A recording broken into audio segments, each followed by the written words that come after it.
L'autre jour, mon producteur m'appelle et il me dit « Karim, ça te dirait de faire une vidéo ?» Je dis « Oui. » Humoristique ? Oui. Et là, il me dit « Pour des laboratoires de recherche fondamentale sur les composants et les lois de l'univers. » C'est-à-dire que l'univers, c'est pas trop mon univers. Hein. Moi, je suis pas très Star Wars.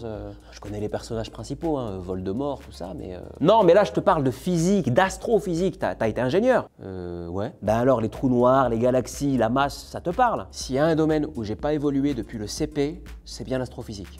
Moi, quand je regarde le ciel, je suis là, ah, la grande ours, elle a une forme de casserole. Et puis je me tais. Bah, parce que c'est beau. Non, parce que j'ai rien à dire. Il faut que je t'avoue une chose. Je n'ai jamais su définir ce que c'est qu'une... Une comète? Non. Une supernova? Non. Particule élémentaire? Non. Une année bissextile. Bon, Karim, faut que je t'avoue quelque chose. J'ai dit oui pour la vidéo. Et... Karim? Et voilà comment je me retrouve au laboratoire d'excellence Enigmas. Ça va, Marine? Ça va, et toi? Impressionné, mais ça va. Non mais t'inquiète, on est des gens comme tout le monde. J'étudie la théorie de la matière noire, de l'univers primordial et du rayonnement cosmique. Il y a une salle café. Ce matin, j'ai détecté une onde gravitationnelle. Moi, j'ai observé du gaz chaud dans un amas de galaxies. Un peu comme dans une entreprise, tout ce qu'il y a de plus classique, avec ses services. Excusez-moi, je cherche le département particules et matières noires, s'il vous plaît. Alors moi je suis la préposée de neutrinos, matière noire c'est à côté. Particules et matière noire, votre service? En fait, tous ces chercheurs vont au cœur de la matière pour essayer de comprendre une notion, la masse. Qu'est-ce que la masse? Je dirais tout ce qui est... Oui, la masse c'est ce qui fait tomber, donne de l'inertie, mais au fond, est-ce que la masse est dans la matière? Bah, elle peut pas être ailleurs. Eh ben si. Mais non. T'es familier avec le boson de Higgs? Familier... Si je zoome dans la matière, les molécules, les atomes, les noyaux, les particules, tu me suis? En fait, en 1964, des chercheurs ont émis l'hypothèse que la masse était due à l'interaction des particules entre elles et avec le vide. L'interaction des particules avec le vide. Donc le vide n'est pas vide. Eh ben non. La preuve, il y a ce fameux boson de Higgs, découvert en 2012 au CERN grâce au LHC, l'accélérateur de particules. Le boson de Higgs, c'est ce qui donne une masse aux particules. Et la masse donne des super pouvoirs à la matière. Moi je travaille sur les neutrinos. Les neutrinos il y en a partout. Ils traversent ton corps, les meubles, il vit sa vie. Comme un freelance. En quelque sorte. Ils sont difficiles à détecter, ils interagissent presque pas, ils n'ont pas de charge. Pas comme un freelance. C'est la limite de ton modèle. Et donc, un jour, en comptant les neutrinos de type électron en provenance du Soleil, on a remarqué qu'il en manquait. Vous avez bien compté. Oui, et ça collait pas. En fait, ce qui s'est passé, c'est que les neutrinos de type électron se sont transformés en neutrinos de type tau et mu. Et là, le compte est bon. Or, seule la masse peut donner ce super pouvoir de transformation. Donc, le neutrino a une masse. Et Hulk a une masse.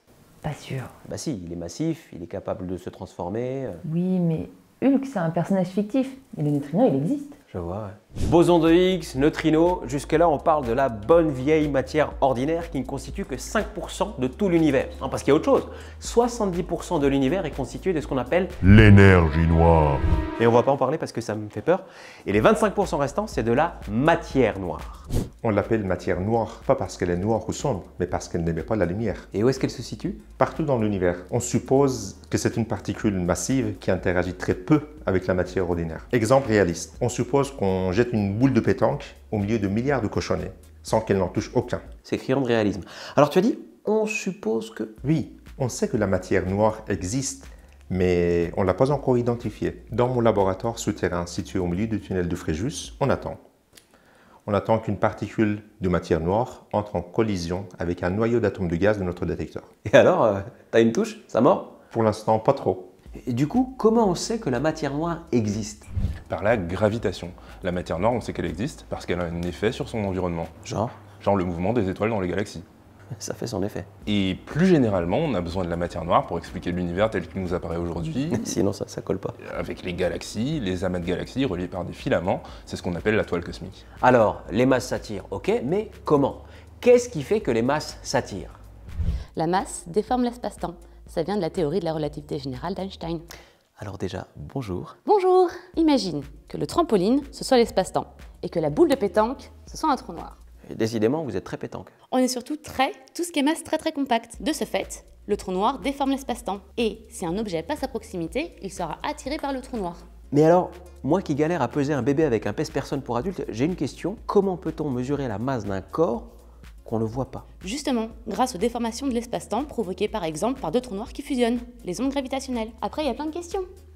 Est-ce que ce sont bien des trous noirs? Comment ils se sont formés? Est-ce que la relativité générale fonctionne? Alors, faut pas me regarder comme ça, moi j'ai pas la réponse. Nous non plus, on n'a pas la réponse à toutes ces questions. Mais ça n'empêche pas de se les poser. On prend la mesure de notre ignorance. Et on ne trouve pas forcément exactement ce qu'on cherchait. Il y a une part de hasard et une forme de liberté que je kiffe. Sérendipité. C'est ça. La recherche fondamentale cherche à repousser les limites de la connaissance. S'il s'agit d'améliorer des technologies existantes, on y arrive. Innovation. Mais c'est pas en améliorant les chevaux qu'on a inventé l'automobile. Progrès. T'as compris, toi l'inventeur de ça. Par définition, la plupart des idées sont des échecs. Mais c'est comme de l'art, on a besoin de changer de perspective. Avec éventuellement des retombées, peut-être, un jour.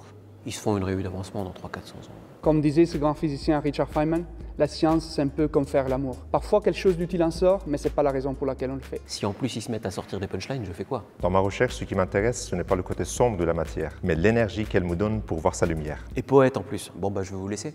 Quoique non, une dernière question qu'on vous a jamais posée. La recherche fondamentale, à quoi ça sert? Et à tout, hein? Oui, à tout.